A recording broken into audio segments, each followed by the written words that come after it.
Good evening, everybody. Welcome, members, officers, and anybody watching on YouTube as we are live streaming this meeting this evening.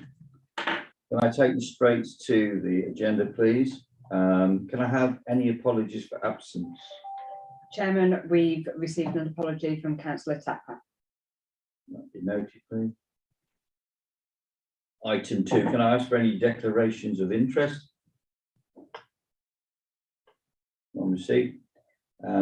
Item 3 then, meeting minutes from the previous meeting, which was held on the 30th of March. I think we all received them in the first email pack we had. Any comments?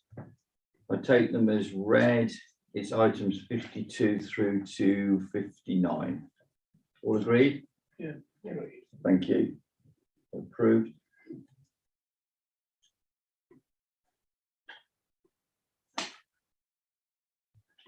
So we now go to exclusion of public and press.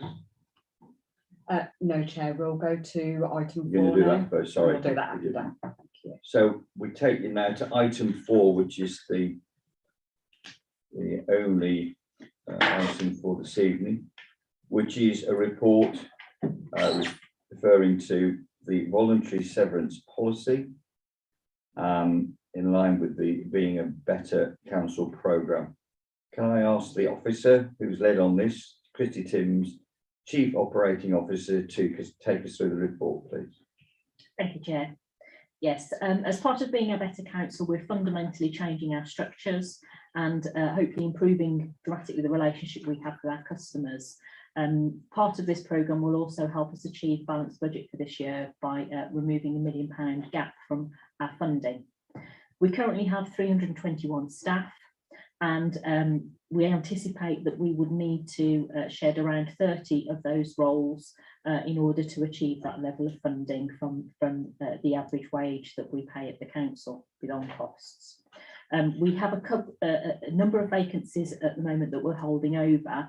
However, the level of change that we're anticipating as part of being a better council will mean that there will be a number of assimilations and opportunities for people to move around in the council, and not all jobs will stay the same.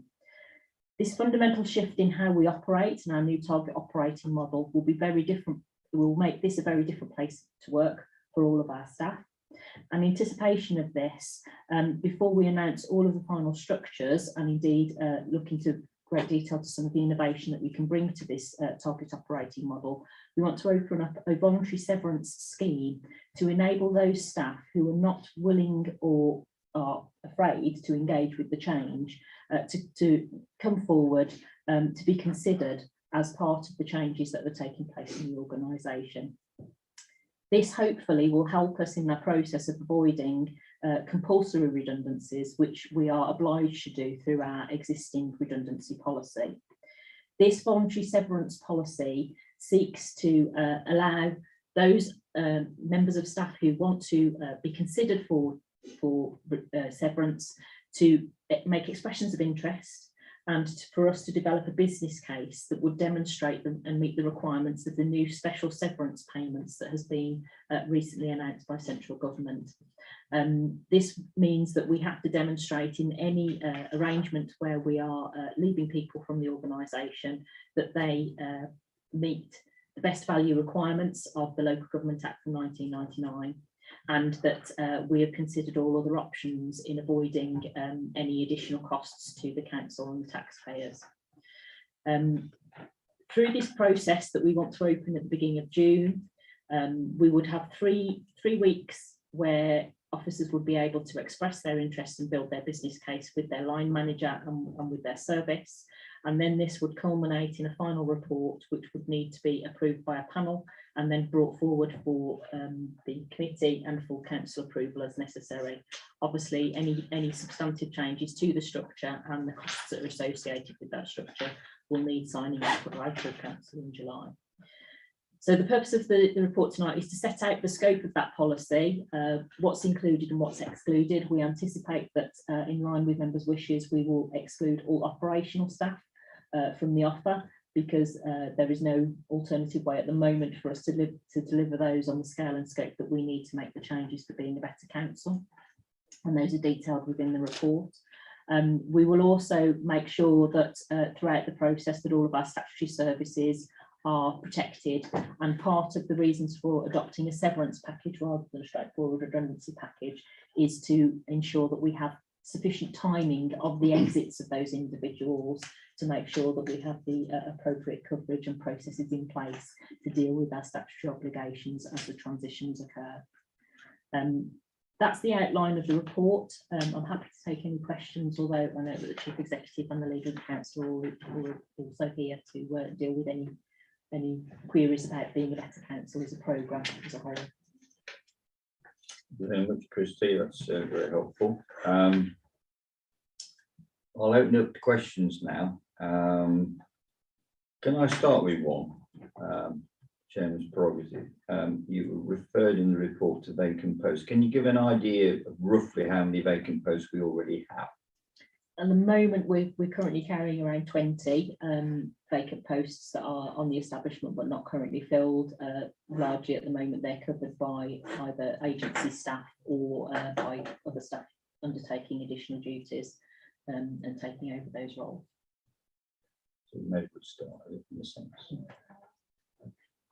Sorry, Chair.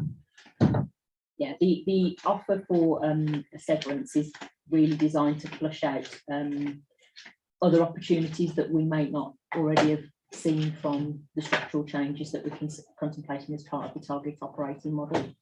So part of that target operating model is moving from being a silo-based organisation to a more horizontal focused, where processing takes place across service areas rather than in service areas individually. Through this, we can hopefully remove some of the duplication that happens within the organisation and increase use of technology to make things happen much slicker and quicker. And alongside that, what we want to do is to make sure that we have enough innovation and change so that we can then reinvest some of that money as well and the resources into jobs where people want to see improvements perhaps to what we're doing at the moment, or a different area of focus for us. So an example might be commissioning and procurement, where we may want to have a more of a focus as an organisation to achieve better value through those investments in those roles. Thank you. Any questions, colleagues?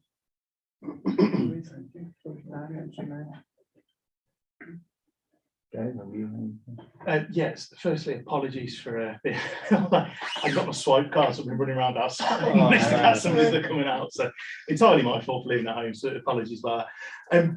I think whenever we look at anything like this, whilst it's voluntary severance, I think it's really important that we have robust monitoring around qualities to make sure that we are, so that that's going to be kind of baked in, I hope. Yes, yeah, absolutely. Yeah, I've included unusually I've included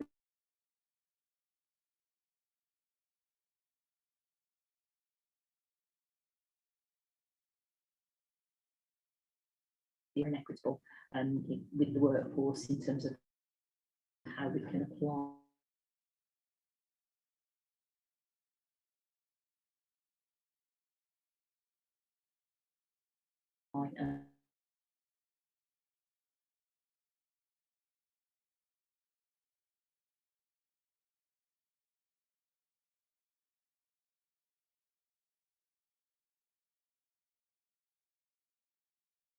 careers, and they're looking at things like that.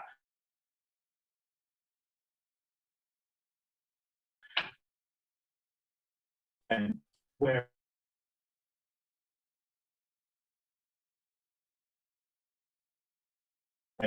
are we regarding potential, we could say, effectively allowing people to retire early and just taking on that additional fiscal cost until normal retirement age, or